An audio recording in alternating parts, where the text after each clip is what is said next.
got it. Share screen. I'm very sorry about this, everyone. So, yeah.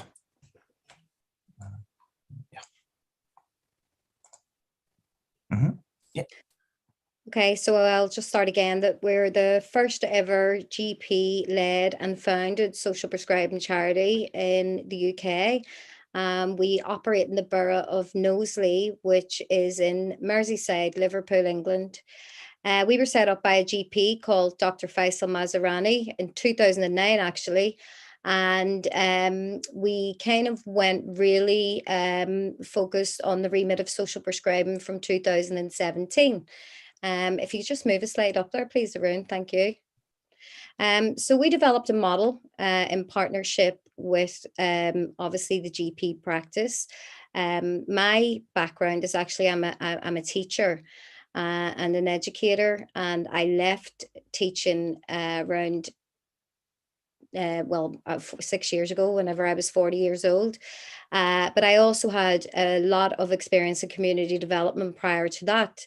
And when we were kind of thinking of what way we would develop our model of social prescribing, obviously we wanted to make sure that the referral process between GP and us, Merseyside, which is a social prescribing charity, connected well. And we found out in 2017 about a digital platform called Elemental Software. I felt that with the knowledge that if it could connect into the NHS EMIS system, that it would be a perfect way of us being able to monitor referrals from patient population, a perfect way for us to train healthcare professionals and clinicians, including pharmacists, by the way. We do have a lot of pharmacists that refer into us, to have a seamless pathway for patients from healthcare provider to us. We are third sector. That means that we are on the ground, we are the community, and we are very kind of aware of what services are out there for patients when it comes to their health and their well-being, when it comes to the welfare support, when it comes to crisis management, when it comes to employment support, education and learning, crisis matters such as the need for food and fuel right now when we're talking about the cost of living. Professor Michael Marmot covered all of these so well in his presentation, and we actually are an organization who implement all of that philosophy and all of those directions by the way we actually physically work on the ground. So if you just move up a slide for me, please, Arun, thank you. So when a GP is referred to us, this is what their screen would look like, GPs, pharmacists, and any other members of a multidisciplinary team.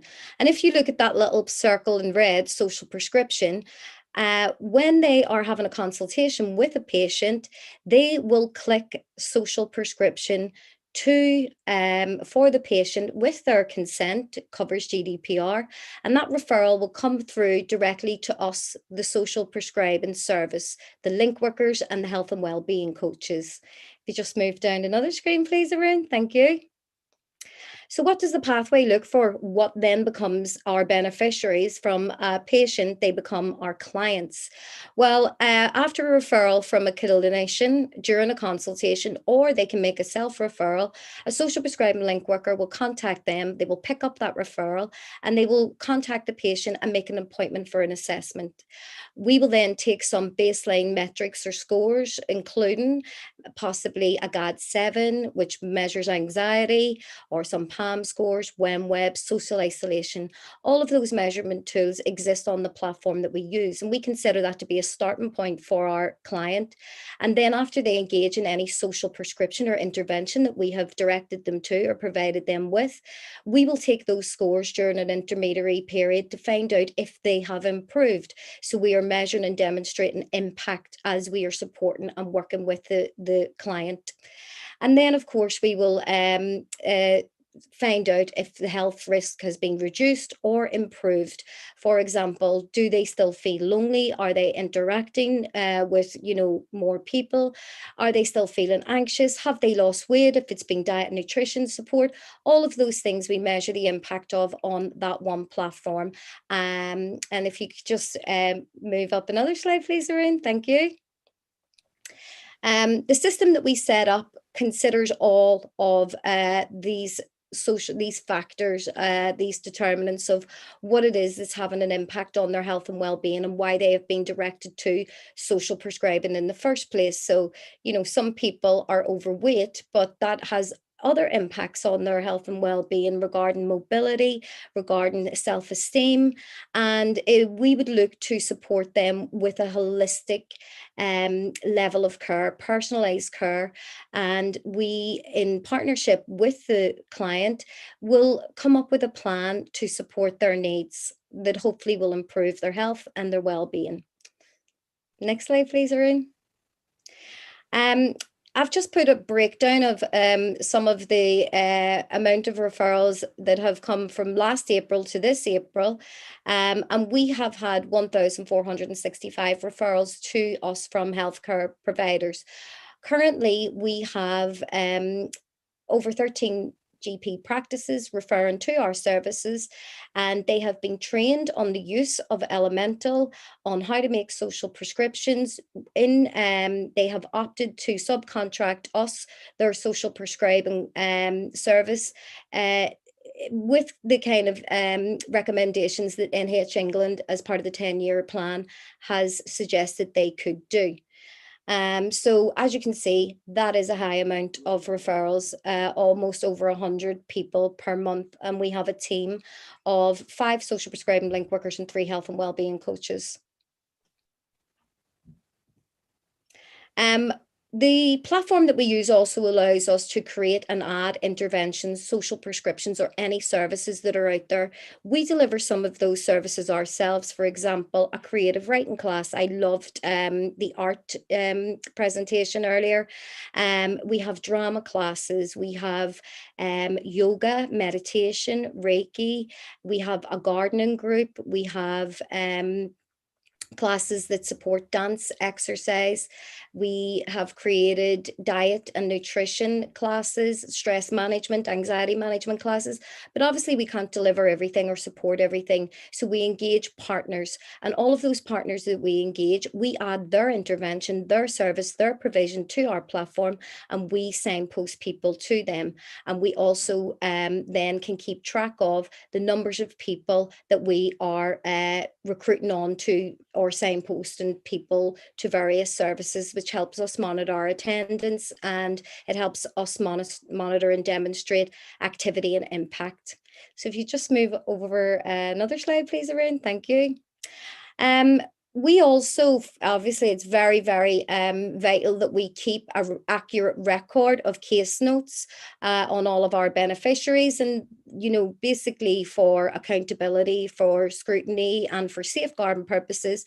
For example, if any GP, doctor, clinician wants to find out what happened to their patient after they've referred through to us, we make sure that every level of contact and communication is recorded onto our system. And this is just an example of one patient's anonymized case notes. We've telephoned them, we've emailed them, texted them. There's various ways of communication on record keeping. We will add a person's social prescription to a case after a consultation, and this is just an example of some of the things that are out there and on offer, and they will all appear on the Elemental system and platform. So, for example, as an organization ourselves, we have our own little food bank, because we are, we act on Maslow's hierarchy of needs.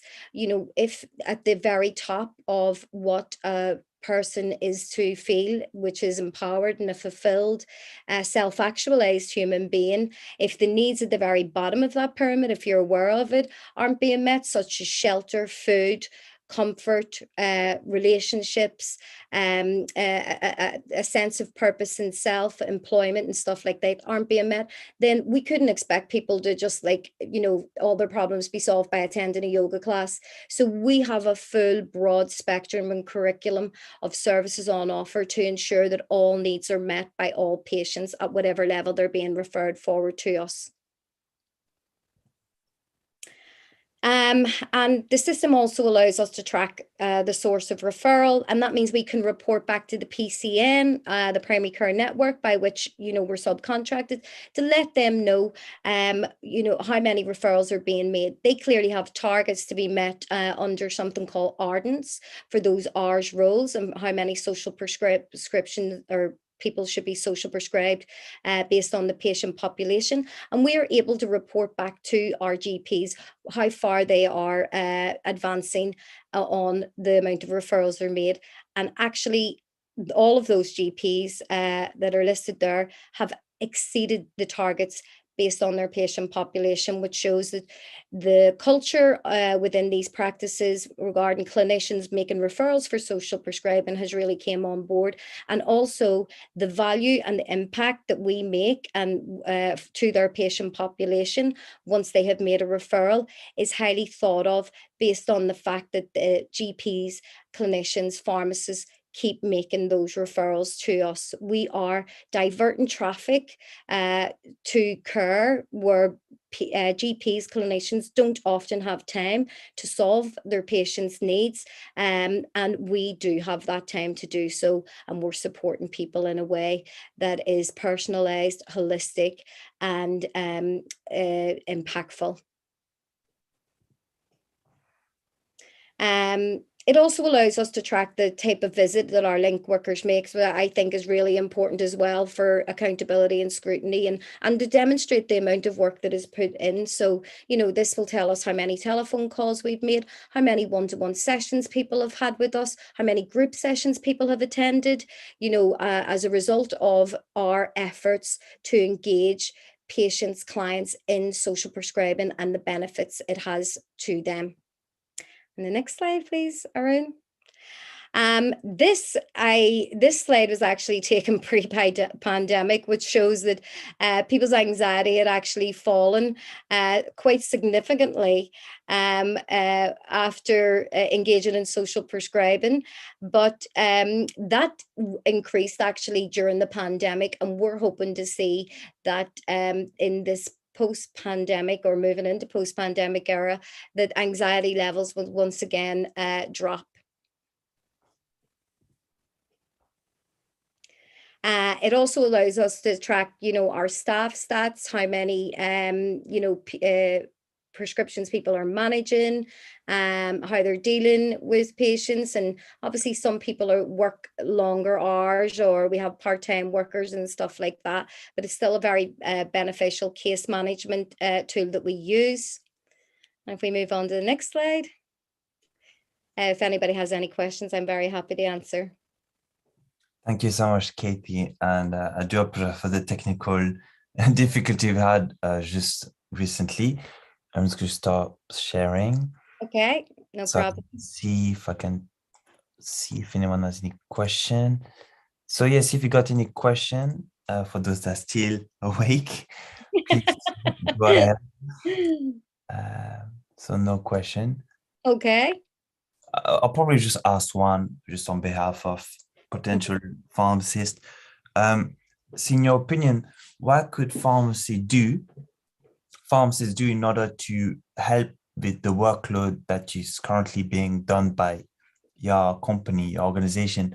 Do you personally believe that having a staff member within the pharmacy team to be upskilled as an in-house link worker could help streamline the workload case management for your charity? Or do you think having a dedicated link worker in the pharmacy be a necessary step to do, in your opinion? When it comes to working with pharmacists, we do a lot of kind of big cohort task approach, for example, supporting with vaccines, supporting with identifying those cohorts. The pharmacists who we work with have been responsible for implementing, mass vaccinations. So that's one way that we work with pharmacists. Also, we know that pharmacists also do see patients, and by upskilling pharmacists whenever they're having consultations with the patients and they feel that they, the patient's need could be addressed in a wider social level, it's just like being aware of how to make that referral to whoever their social prescribing link worker is. So it's all about just keeping the dots joined up, keeping the multidisciplinary lines of communication open, and making sure that everybody knows that they have a role to be informed of how they can support their patient further and better if the opportunity arises. Thank you so much, Katie. So anyone, if you have any question for Katie regarding her work, either in social prescribing or collaboration pharmacies, please do go ahead. Otherwise, they can connect with you on LinkedIn, and Twitter, and Instagram, isn't it? Yes, thank you so much, Arun. I really have actually really enjoyed listening to all of the speakers, and I think you did a good job with all of those speakers as well. So thank you. Thank you so much, Katie, and I wish you a good rest of the evening. Thanks. For sure. And, Okay. thank you, Mia.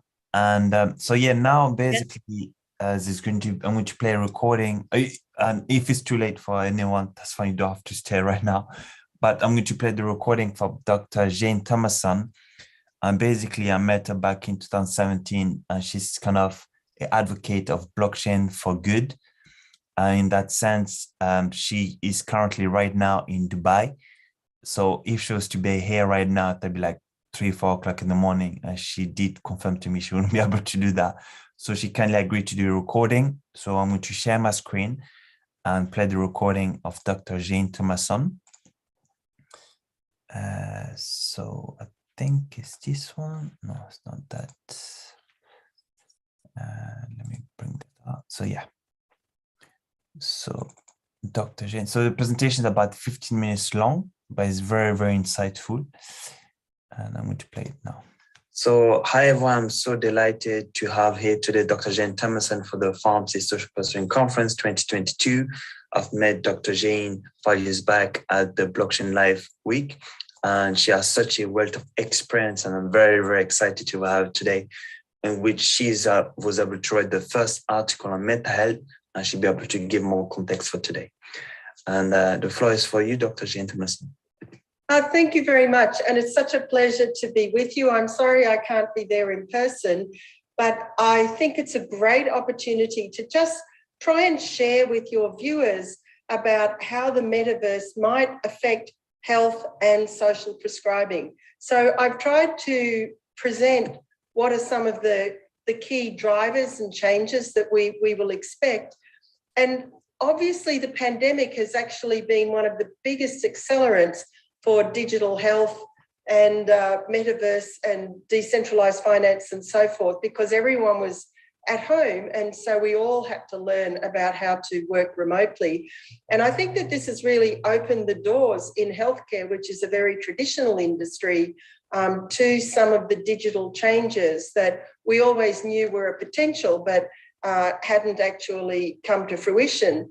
And we also know that our healthcare system is unsustainable and that there's a pressing need for new models. We have long-term chronic diseases, including mental health, rising costs, ageing population, not enough health workers and limited resources. So the system had to change anyway.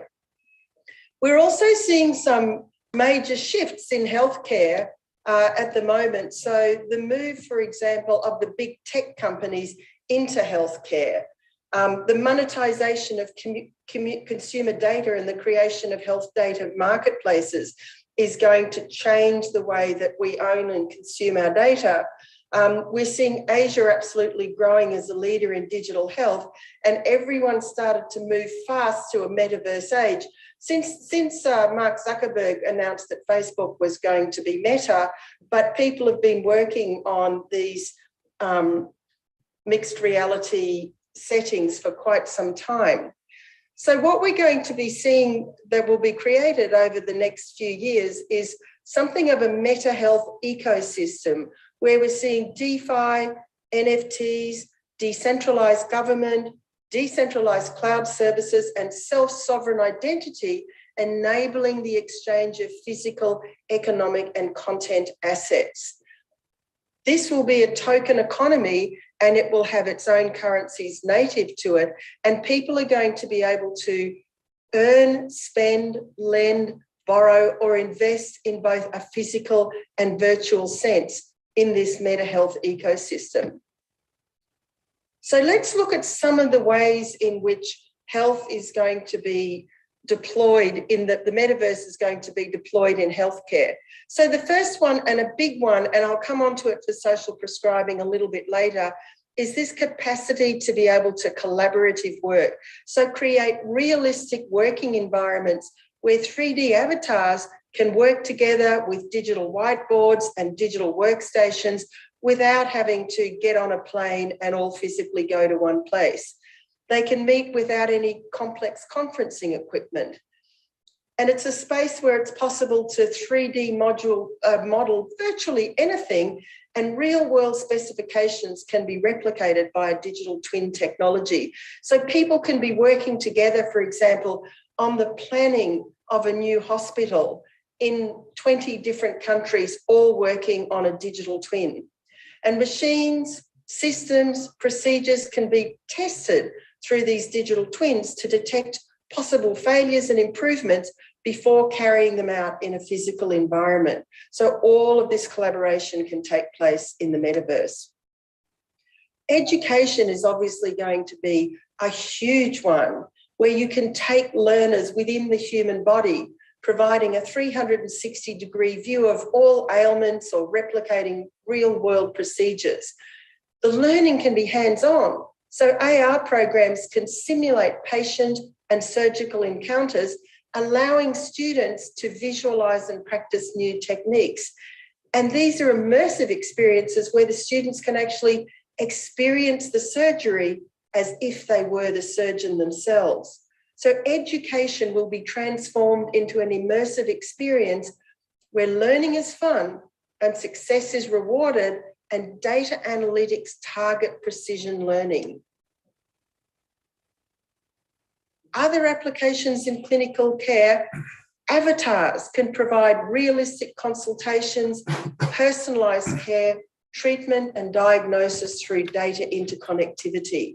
And using these immersive experiences, real-time guidance can be provided in the surgeon's field of view when he's in the operating theatre. So AR provides new ways of accessing information that's compatible with surgical workflows and the sterile field of the operating room.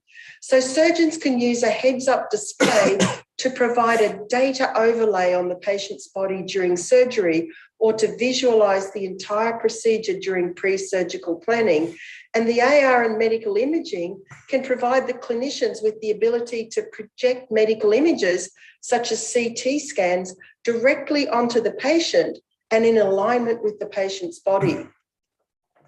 Beyond Metaverse is one example of a Metaverse ecosystem that's being built to empower clinicians to practice their skills with the utmost precision to ensure everyone everywhere receives the best healthcare delivery anytime and anywhere. And the AR and VR is being used for surgical simulations, diagnostic imaging, patient care management, rehab and health management, and education about conditions or treatment plans. And it allows simultaneous education, training and planning, as well as collaborative medical procedures.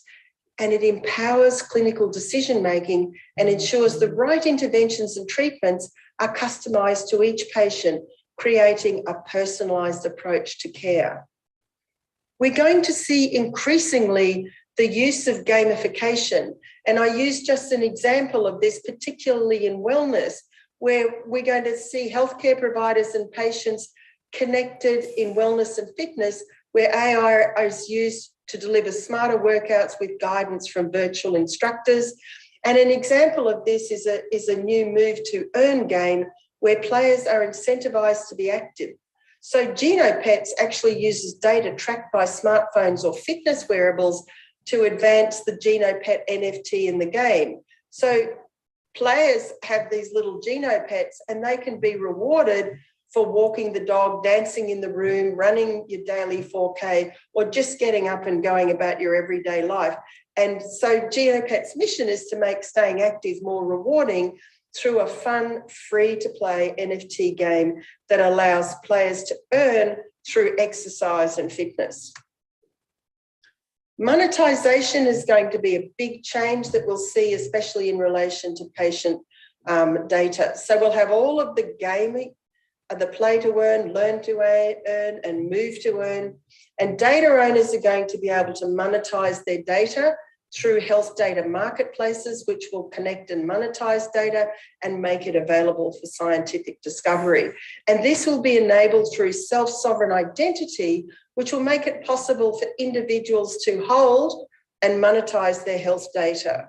So we're going to see increasingly consumer-focused healthcare data, healthcare driven by data, and consumers will have the data and information they need to proactively manage their own health and wellness and make better informed decisions. Because where are patients' data now? Everywhere, but in their own control. It's in the hospital, it's in the healthcare providers, it's in the health insurers. And this is going to enable people to have a lifetime healthcare record within their own control. Now, in the area of social prescribing, if you think about all of these things that I've said, and you think about the possibility that patients can have a personalised, immersive experience and meet 3D support avatars, meeting face-to-face without any conferencing equipment. They don't have to physically go there. And depending on what their needs are, within that metaverse, they can access different community groups. They can access social services like housing and finance. They can access activities and experiences like virtual travel and shopping. They can access information, and support workers can receive education in that metaverse. If you then think about where that can go, and this is perhaps something for your community, what we're seeing is digital communities forming networks through token economies. So my question to you is there the possibility of a social prescribing community-owned economy? So we know that the attention economy will be replaced through social tokens in the metaverse to bring a new immersive community economy. So social tokens could be based on a social prescribing economy, and this could create bi-directional relationships between providers and consumers and other participants with benefits on both sides. So the individual consumers can also become the agents of innovation in a distributed model of collaboration. So think about the possibility of a social prescribing community-owned economy that will allow all players and partners, whether they're pharmacists or whether they're community support workers or whether they're consumers of the service or whether they're government or educators or people who simply want to contribute their intellectual effort to the whole project, could all be involved in this social prescribing metaverse. Because what you've got, and remember, it's not people of my generation who are going to be using this, it's the digitally literate youth who will be incentivized to learn, follow wellness and educate their peers in a safe social virtual setting. This is a powerful thought. Health education can be provided through immersive micro modules that can be taught online to anyone, anywhere. And augmented reality opens the possibilities to overcome community worker shortages. So this is the ability for the community, patients, and experts to be rewarded for their efforts and opens a whole new economy and earning opportunities. So think about building your own social prescribing economy in the metaverse. Having said that, we're not there yet. And while many people are announcing that they're building metaverses, we've got a number of challenges to overcome, and many of them will be ethical and values-based choices. So should the metaverse be opened or closed? If you are the creator of the metaverse, who owns it? Should avatars have agency? Should avatars have human rights? how are we going to ensure data security and privacy and rights in the metaverse and protect consumers? How do we manage and mitigate the physical and mental health impacts? Are children allowed in the metaverse? How can we create an equitable, inclusive and decentralised metaverse which maximises the benefit and minimises the harm? There's many, many important ethical considerations. As this technology creates these new possibilities and gives us new choices, as we're building the future, we are responsible for the things that we make, and we need to get the ethics right, and then we can look back without regret. So these are the possibilities that we have in the metaverse for healthcare and for social prescribing. And I see the possibility of creating your own token economy around social prescribing. Thank you. Thank you so much, Jane, for this very powerful presentation. It was just mind blown with the amount of concept you shared today.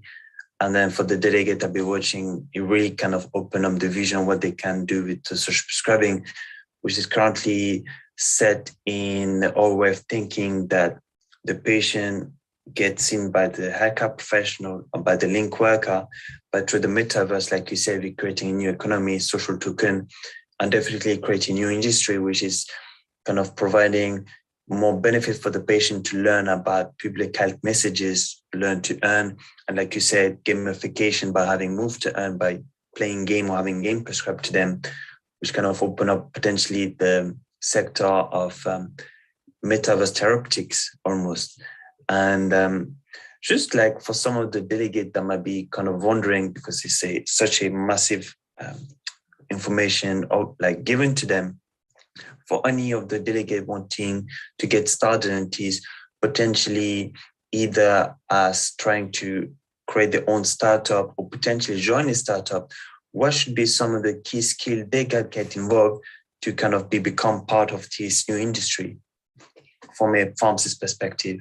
Look, I think that that's a good question. I think the first thing that I would be recommending to them is they start looking at videos, YouTube videos about the new community economies and the social tokens, and just start seeing what's actually going on there, because a lot of the innovation is actually going on in gaming. But if you can turn your mind to learning about what's happening in gaming and then thinking about how it applies, to social prescribing, and you don't have to build it yourself. And I think this is one of the things that's really important for people to understand about Web3.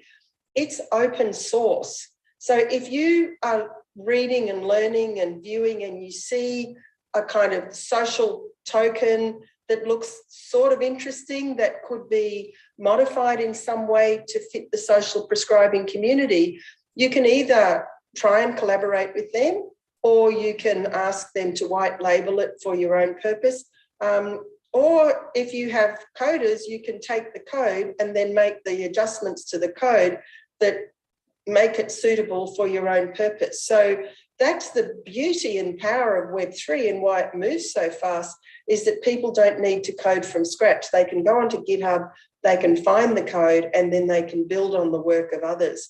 But I would also really encourage people to get involved in meetups where they can meet, other people who are working on Web3 or Metaverse, go to conferences and just learn, because, I think these concepts are applicable to so much of our lives. And as an example, the city of Seoul in Korea has announced it's going to put its entire public administration into a metaverse.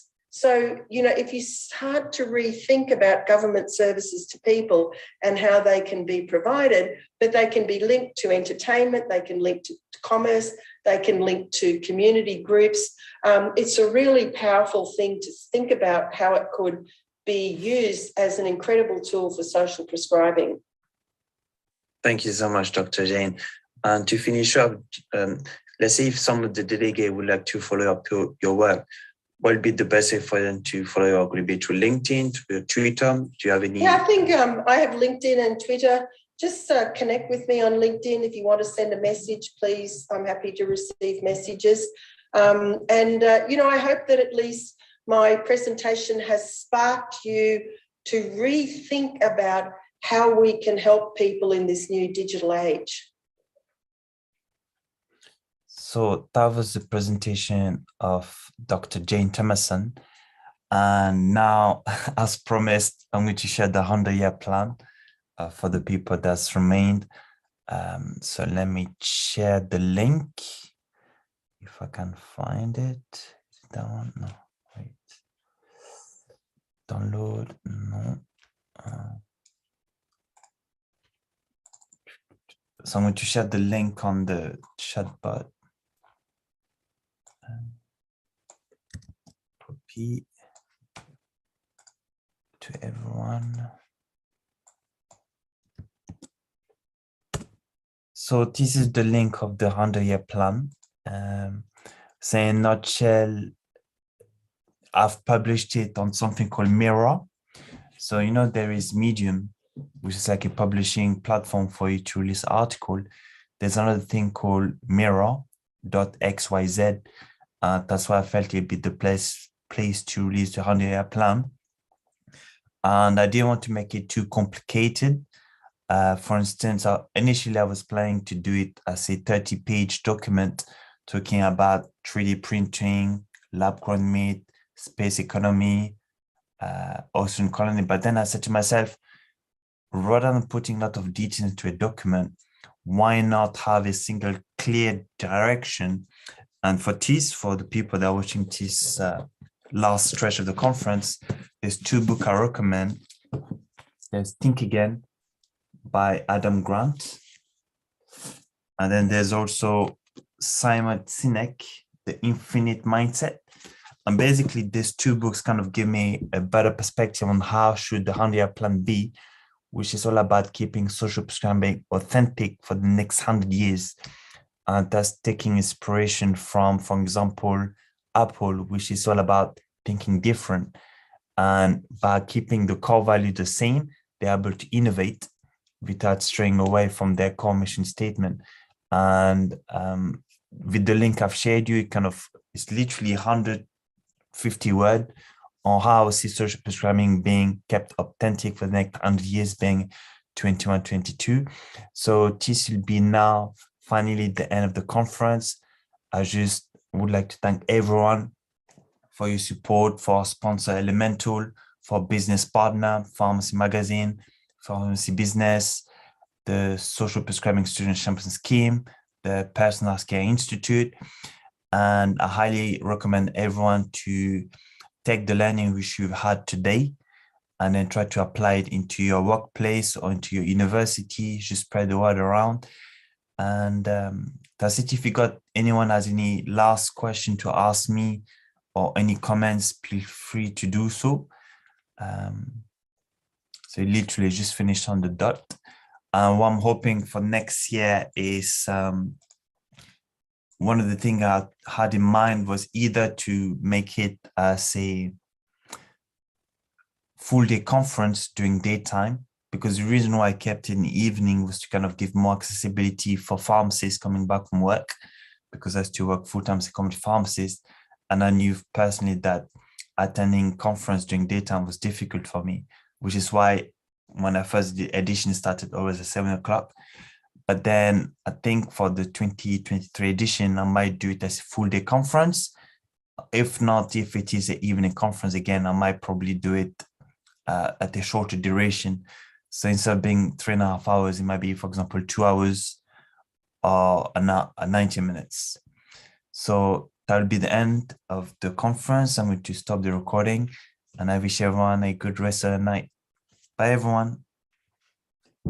Stop recording.